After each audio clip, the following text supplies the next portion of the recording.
but Audrey, after a while, asked if I would write one of the chapters of her book that she had in mind to be the end result of all this material that had been collected. I was very happy. I was very happy to do that, but it became clear that I was going to I needed to do more than just write the one chapter, and eventually I found myself writing the whole thing. It was it was perfect for me at that stage with little children, needing as it were an occupation, and also to take me away from some issues in Melanesian anthropology that had got a bit complicated. I mean, that's another story. And in fact, I've always been very grateful that I was involved, because I was going to say acquired some insights, but that sounds a bit. But I got to learn a bit about English kinship in a way that I wouldn't have done at all if I hadn't done this work. So I was very pleased about that. What was odd was that one was dealing not just with one other ethnographer's materials. One was actually dealing with notebooks and scraps of paper and files and further researches because Marianne Leach was doing a very thorough job on checking genealogies with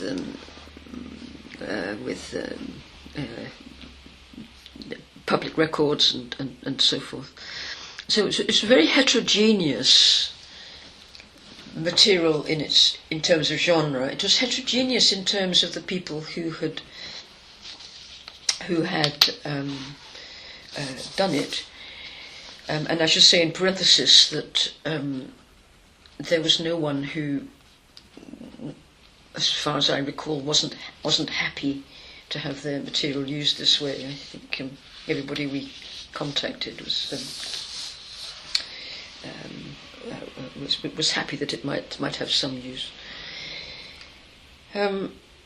Heterogeneous then in terms of the people who by and large, were youngsters. I mean, training students. They weren't seasoned field workers. Audrey's own ideas about the village and so forth. And I'm afraid I picked my own way through it. I must have discussed with Audrey what I was doing, but I did actually make it my own in terms of its organisation, and in terms particularly of the way I place kinship in relation to class, which seemed to me important.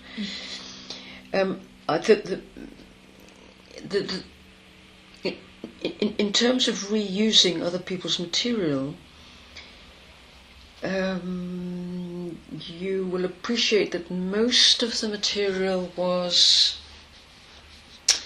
accounts of families and family relations, accounts of property holdings, because that remained. It was very interesting who owned houses, who rented houses, the general perception of the housing shortage in Elmdon. There was very little on, for example, how people used the pubs, or the fetes or public days that were held in Elmdon. There were very many of them. So there wasn't a great deal of either observational material on village life or people's general reflections. It was really a demographically inspired, a demographic study partly inspired by the kind of work that was coming on stream from the historians of the family, like Peter Laslett and Richard Smith and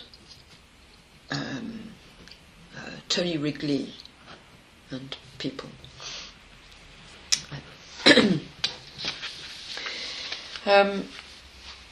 And also demographic issues were of interest to Jack Goody and so forth in the department. So it was. I'm trying to avoid using the word fact because nothing is a fact. But there was a lot of information about births, marriages, and deaths, handover of property. Some disputes would arise in those kinds of contexts. What people thought about families, and running throughout, of course, was the whole issue of how certain families classified other families in terms of whether they were real Elmdon families or not, which had been, which was a conceptual thread that had run through ever since Audrey started the work. Now, I say all that because it wasn't really a case of reinterpreting other people's interpretations, either on the part of people who were giving the information or on the part of the anthropologist collecting it. Most of the accounts are sort of fairly straightforward descriptions, as you can hear. So the reuse was naive in that sense. That is, apart from paying attention to when it was collected and realising all the gaps there were, and realising some people had better notes than others, and so on and so forth, I wasn't doing a job of reinterpretation, and that in a sense made it fairly straightforward, and that's what really meant I could follow my own track through the material. That is interesting because, as you say, you're actually working with primary data. Mm-hmm. It's not secondary analysis you're using. It was primary data in that sense. In that sense, yes. But it was secondary in another sense. That you didn't collect it yourself. Yeah. And that actually was the most important. Was the most important thing, the most important dimension to the whole exercise. I hadn't collected it myself, despite my own initial experience. I deliberately did not collect fresh data. That was quite deliberate. I thought I must, what is here has a certain coherence. It was collected under certain conditions. If now in writing this book I then go and supplement it, it alters those conditions, whereas the conditions of collection, at least I can specify.